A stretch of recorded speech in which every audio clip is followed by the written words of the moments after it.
for my community, we were not aware of the symptoms or the component of this third wave and what is it like. I think that is the biggest concern for us. And now that we are going into our booster jab, particularly what vaccine they are using for the booster jab.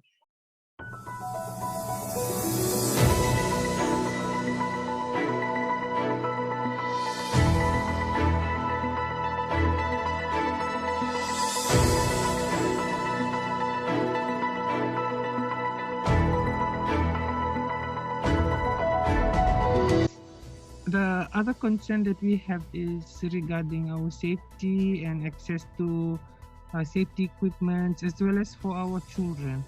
One of the biggest concern I can say is that the ministry, they've been very limited update. Information came around that this third wave wasn't in Fiji. And now that the outbreak is here, some are talking about the reason why we opened the borders and why we invited this third wave. So the concern really is around the community in terms of how the authorities are dealing with the situation. For us here in Lautoka, we had moved the station to Katria Hall. Even the line itself, the people coming for vaccination, there was a bit of a problem in terms of monitoring the social distancing, the 2 meters apart.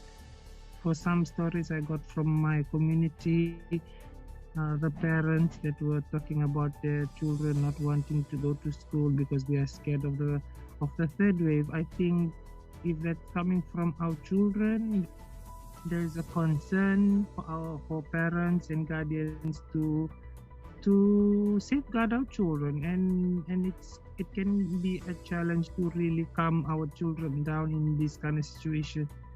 And yes, so those are some of the challenges and some feedback. Our main priority is now around health, particularly because that we do not have the accurate information that we really need in terms of preparing ourselves better. Our health is at risk, our families, our children, our neighbors, and everyone, our loved ones. And that's because that we are not getting the accurate information.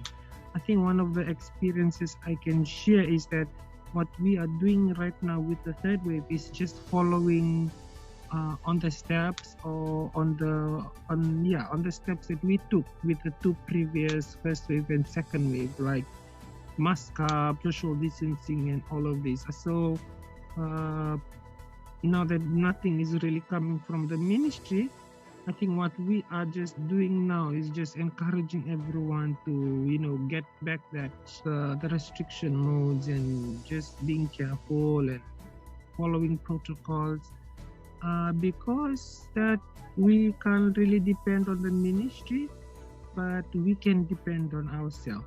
Recommendation to the ministry: build up on restrictions and informations and practices that should safeguard our people and safeguard us. Important that the ministry works with the community and the community correspond with what's coming from the ministry.